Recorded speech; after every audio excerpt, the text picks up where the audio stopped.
You're looking at the cost of mammograms and follow-up tests.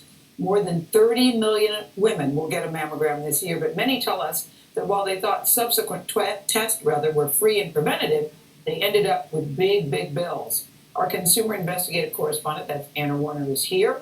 Anna, nobody likes sticker shock, so why is this happening? Right, Gail. The Affordable Care Act provided for free mammograms every 1 to 2 years for women aged 40 and over. But many women are called back for a second look, and some told us they wound up with unexpected bills for hundreds of dollars.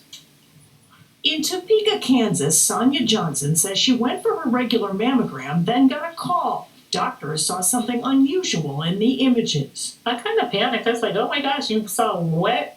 Johnson says she has a common condition, dense breast tissue. So the doctors did a follow-up test, ultrasounds on both breasts. The result? Nothing to worry about health-wise, but financially? I got this huge bill.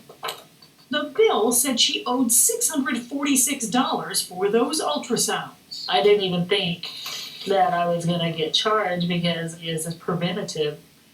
And, my first appointment didn't cost me anything, not even a co-payment. So I'm thinking, they called me and I wasn't expecting a bill at all.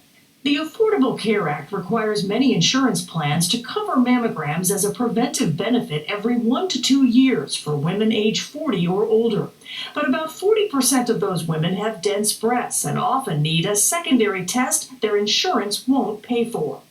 I think it's hidden, and I think it needs to be more open and transparent that I need to know.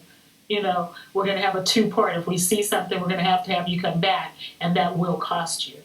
Johnson isn't alone with her $646 bill. A woman in Maryland told us she wound up paying $350 for additional tests. Another in California told us she was charged $912 for an additional test during her routine screening. Some women are charged for these tests without knowing that it's not covered by their insurer. Pat Halpin-Murphy heads the Pennsylvania Breast Cancer Coalition. But women want to know whether that anomaly in their breast is breast cancer or not. So they say, okay, I'll take the additional screening test. And then they get these enormous bills, and they can't pay them. That's unreasonable, and I think unconscionable, and we want to change that.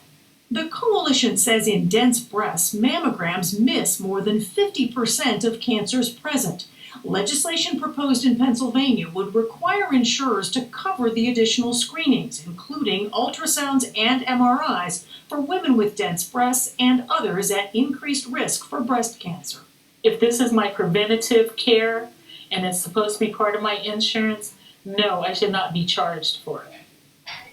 The coalition says cancer is 4 to 6 times more likely in women with extremely dense breasts, and not covering follow-up tests will cost lives.